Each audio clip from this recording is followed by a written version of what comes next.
కనుక మన భారతదేశం అప్పు ఇవ్వవలసిన స్థానంలో ఉండాలి సరికదా.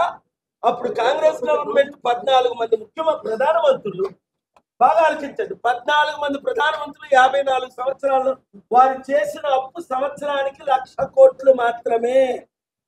సంవత్సరానికి. ఇప్పుడు మోదీ గారు చేస్తున్న అప్పు నెలకి 1,00,000 కోట్లు దాటింది. ఇది సత్యమా కాదా? అందుకనే నా బుక్ చదవండి, సేవ్ ఇండియా ఫ్రమ్ మోదీ, త్వరలో రిలీజ్ చేస్తున్నాం. 41 రీజన్స్ మోదీని ఓడించి కేఏ పాల్ని ప్రధానమంత్రి చేస్తే అప్పులు తీర్చి ప్రపంచ దేశాల నుంచి డబ్బు తీసుకొచ్చి ప్రపంచ దేశాల్లో మన నెంబర్ 1 దేశం. ఇప్పుడు నెంబర్ 8 కాదు, నెంబర్ 80 కూడా కాదు, 182లో మనం ఉన్నాం. క్రైమ్ లో నెంబర్ 1 మనం, అప్పుల్లో నెంబర్ 1 మనం, అవినీతిలో నెంబర్ 1 మనం, ఈవీఎంలు మోసం చేయడంలో నెంబర్ 1 మనం, హిందూ ముస్లిమ్స్ మధ్య గొడవ పెట్టడంలో నెంబర్ 1 మనం, హిందూ క్రిస్టియన్ మధ్య గొడవ పెట్టడంలో నెంబర్ 1 మనం, నిరుద్యోగ సమస్యలో 60% నెంబర్ 1 మనం, దేంట్లో నెంబర్ 1. అయితే ఇండియా మరి అప్పులపాలు కాకుండా ఉండాలంటే ఏం చేయాలి? ఒకటే మార్గం, ఈ దేశాన్ని మన తెలుగు 2 రాష్ట్రాల ప్రజలు ప్రజాశాంతి పార్టీని గెలిపించాలి. 7569441275 గ్రూపులు పెట్టాలి. మీరు ఒక్కొక్కరు 100 మందిని 1000 మందిని చేర్చాలి. చాలా సీరియస్ పరిస్థితి ఉంది. వారు అదే అడుగుతున్నారు లీడర్స్ అందరూ.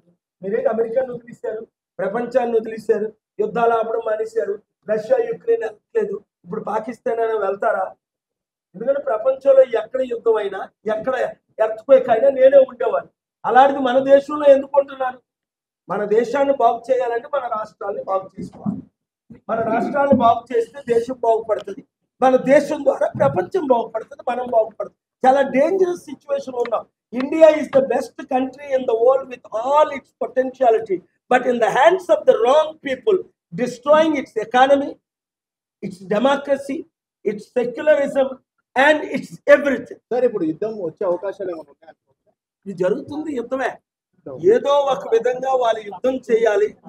అందుకనే ఆ యుద్ధాన్ని ఆపడానికే నేను పాకిస్తాన్ తో చర్చలు జరుపుతున్నాను, ఇండియన్ లీడర్స్ తో చర్చలు జరుపుతున్నాను. ఎందుకంటే 2 దేశాల నాయకులు ఆ కాలం నుండి, బెనర్జీ భుట్టో సమయం నుండి, భుట్టో ఫాదర్ నాకు అందరూ పరిచయం. నేను పాకిస్తాన్ వెళ్ళడం మీరు చూశారు, అక్కడ ప్రెసిడెంట్లు నన్ను ఎంత గౌరవిస్తారో చూశారు. ఈ యుద్ధాలు అనేది మనం ఆపాలి. ఆ ఆపే శక్తి దేవుని కృపలో నా ఒక్కడికి మాత్రం ఉంది. మా చర్చలు సఫలం అవ్వాలని మీరు ప్రేయర్ చేయండి. అదే ఈ టెర్రరిస్టులు అక్కడికి ఎలా చేరారు? ఇప్పుడు వరకు వాళ్ళు ఎక్కడున్నారు? దీనికి మద్దతు ఎవరిస్తున్నారు? ఇవన్నీ సిఐఏ దగ్గర ఇన్ఫర్మేషన్ ఉంది. వీళ్ళు కళ్ళు మూసుకొని పాలు తాగితే సరిపోదు. మోదీ గవర్నమెంట్, మన భారతదేశ గవర్నమెంట్ కి నేను పూర్తి మద్దతు ఇస్తున్నాను. మోదీ గారిని, అమిత్ షా గారిని, పెద్దల్ని నేను వీలైతే ఈ ఫ్రైడే సాటర్డేనే కలిసి దీని మీద చర్చలు జరిపించి లీడర్స్ ని కలిసి, రూపాల గారితో మాట్లాడడం జరిగింది, లీడర్స్ ని కలిసి ఏ విధంగా మన సైడ్ నుంచి టెన్షన్లు తగ్గాలి. ఎందుకంటే పాకిస్తాన్ ఛాలెంజ్ చేస్తుంది, మా దగ్గర ఆటం బాంబు ముందు మర్చిపోకండి, హైదరాబాద్ మీద పడేస్తాం, ఢిల్లీ మీద పడేస్తాం, బాంబే మీద పడేస్తాం. ఏమవుతాయి మన సిటీలు?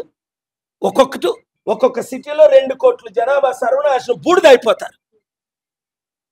ఇప్పుడు పిచ్చోడి చేతిలో రాయినట్టు పాకిస్తాన్ చేతిలో న్యూక్లియర్ వెపన్స్ ఉన్నాయి. గమనించారా దాని పవర్? అరే మేము ఎలాగా పోయాం కదా, వాళ్ళ ఎకానమీ ఎలాగా పోయింది, వాళ్ళ టెర్రరిజాన్ని ఆపలేకపోతున్నారు. ఇంకా ఏంటి, అరే మీరు మమ్మల్ని అటాక్ చేస్తే మేము మీకు మీద ఆటం బాంబులే వేస్తామని. గుర్తుందా మీకు జపాన్ హిరోషిమా బాంబు ఎన్ని లక్షల మందిని చంపేసిందో? ఇప్పుడున్న బాంబులు, ఒక్క బాంబు పడితే హైదరాబాద్లో కానీ, ఢిల్లీలో కానీ, బాంబేలో కానీ, కలకత్తాలో కానీ, చెన్నై, బెంగళూరులో కానీ వాళ్ళు టార్గెట్ చేసిన 6 సిటీల్లో ఏ సిటీలో పడినా ఒక్కడ మిగలదు, బూడిదైపోతారు. కనుక శాంతి కొరకే నా ప్రయత్నం అంతా, శాంతి కొరకే నేను వెళ్ళాను, శాంతి చర్చలే నేను జరిపించాను. ఎవరు ఈ యుద్ధాన్ని ఆపగలరో దేవుని కృపల పైన, దేవుడి కృప, ప్రపంచంలో ఉన్న నాయకులతో నేను మాట్లాడుతున్నాను. అఫీషియల్గా వారు కూడా మీలాంటి నాయకులు వస్తేనే మంచిది, రాజకీయాల్లోకి మీరు రావడం మంచిది. ఇండియా బాగుపడాలి అంటే ఇండియా చైనా మధ్య, ఇండియా పాకిస్తాన్ మధ్య యుద్ధమే లేకుండా ఉండాలంటే కేవలం కేఏ పాల్ ఒక ప్రూవెన్ శాంతి దూతే రావాలని జనాలు కోరుకుంటున్నారు, నాయకులు కోరుకుంటున్నారు, ప్రపంచ ప్రెసిడెంట్లు కోరుకుంటున్నారు, సెనేటర్లు, కాంగ్రెస్ మెన్లు కోరుకుంటున్నారు. మన ప్రజలు, ముఖ్యంగా మన తెలుగు ప్రజలు కోరుకుంటే చాలు. ఈచ్ వన్ రీచ్ 100 అని. మొన్న సింహాచలం టెంపుల్ లో కూడా మన గోడ కూలిపోయింది. చాలా విచారం. మీరు చూసారో లేదో నా వీడియో, నేను అమెరికాలో నుంచి ఆ వీడియో చేసి పంపించా. తిరుపతి, సింహాచలం లాంటి టెంపుల్లో వేల కోట్లు ఇన్కమ్. మీరు చూడండి సంవత్సరానికి ఎంత ఇన్కమ్. ఆస్తుల విలువ లక్షల కోట్లు.